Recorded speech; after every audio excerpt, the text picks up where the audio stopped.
Yo, what's good, everyday superpower? We learn about body language, which is what we're learning about today, yeah? I got some serious game. We learn about body language, relationships, man and woman, psychology, biology, everything in between, yeah? I'm talking about the dilation of the pupils today. I got some serious game for you, so you best hold on tight. We're going back to basics with this one. I'm teaching you about the nonverbal cues that people give when they are attracted. Yes. So by default, you're going to already be leaving a like on this one, because you know what I do best, and here we are. We're talking about pupil dilation. Okay? So, let me get this locked and loaded. First and foremost, dilation of the pupil, scientifically speaking, is called mydriasis, yeah? And let's apply this in a natural sense and then reapply it to attraction. So your pupils will dilate when they need to absorb light. Okay, so your pupils absorb light, and then if they don't want any more light, they will constrict, plain and simple. So I'm in a well lit situation here. I've got light shining through the window. It could be brighter, the sun could be shining, but at this current moment in time, it's bright enough for my eyes to not really need to allow too much more light in. So relatively speaking, they're going to be of a standard, if not a constricted state. Now, if I was to walk down into the basement where it's just completely pitch black, and we're walking down into the basement and it's pitch black, straight away, I'm not going to be able to see much, because my constricted eyes from where I once were need to adjust to the new environment. So as I walk down into the stairs, and when I initially see nothing, slowly and surely I start to see a couple of things by the constriction of my pupils, allowing more access to the little streams of light that have come from the doorway behind me. Is this starting to make sense? And then when I leave up the stairs and I jump back into this well-lit environment, I might be blinded momentarily purely because the dilation of my pupil is now allowing too much light in. Okay? So this is how it works. Apply that to dating, apply that to attraction. So if I look at you because I think you're beautiful, my pupils will dilate in real time to allow more of you in. Such as when my pupils will dilate to allow more light in. It's to enhance my visibility, so I want to see more of you, okay? My pupils dilate, my eyes open, my peripheral absorbs you, your energy, your fine figure, everything to do with you. You excite me.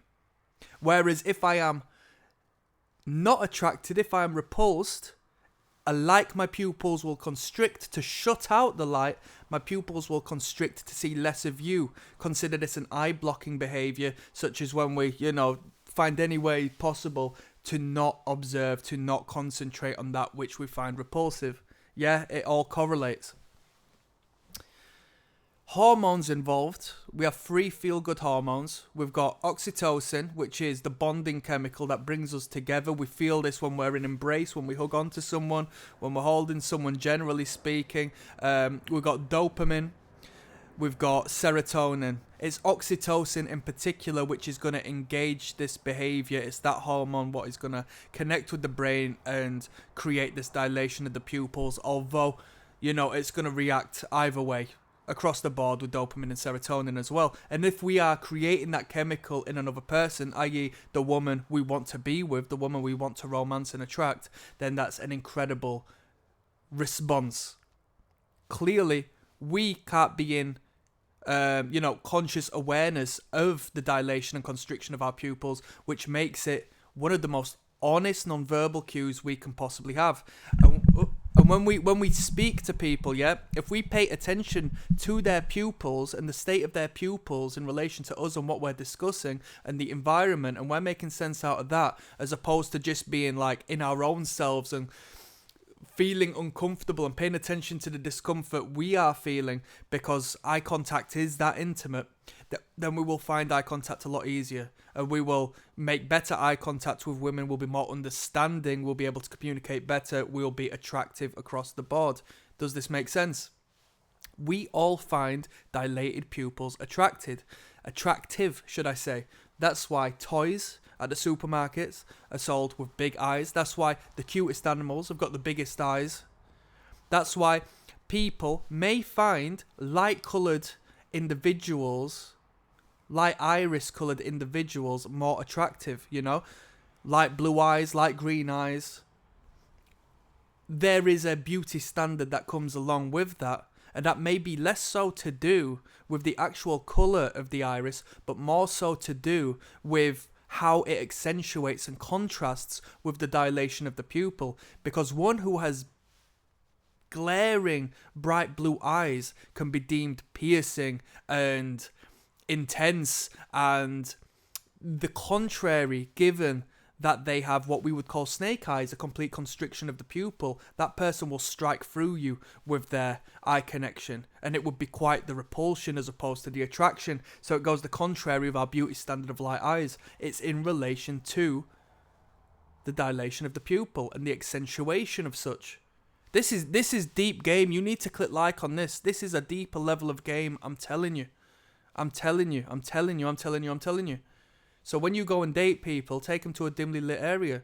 When you are bringing somebody into your space, ensure that there is a dimmer setup. We will associate candlelit environments with romance because it is sensual, it is sexual. The bedroom tends to be dimmer lit. The bedroom, you turn the lights off, you go to sleep. Your eyes have a symbolic connection with the dark. It's very sexually charged.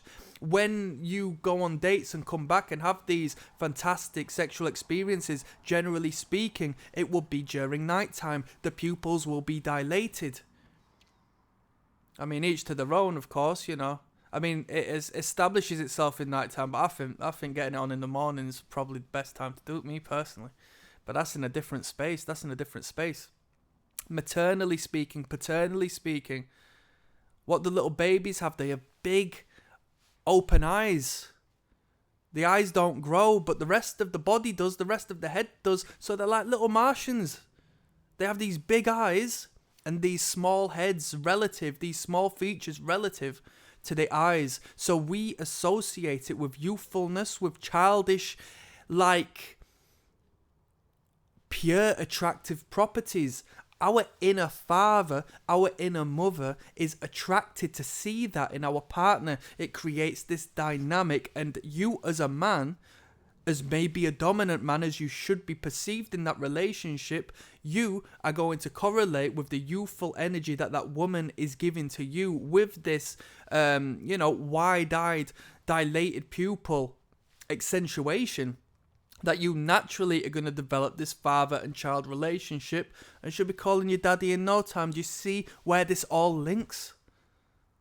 This is a deeper level of game, people. You've got to give some respect to this one. This is a deeper level of game. And on the flip side, we leave the mother. The mother's love's not there no more. Our inner child craves it. When we see that reflected in the woman who can care for us, the woman who is in her feminine opposite us in relation to our masculine, we will feel that surge of oxytocin, such as we do when we see our favourite foods, such as what we do when we see something that comforts us and creates this positive bonding surge of chemical to our brain. Oxytocin is also in relation to the chemical that is released during childbirth. It's utilized in the transportation and the creation of your sperm. It is incredibly heavily interlinked and connected with procreation, and it also creates the dilation of the pupil. That's some serious game. I'm signing out on that one. Click subscribe and like from here on in, yeah?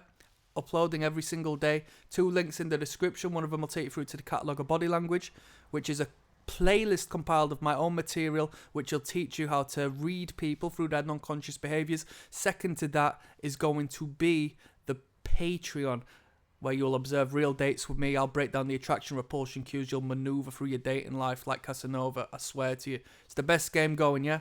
I'm signing out.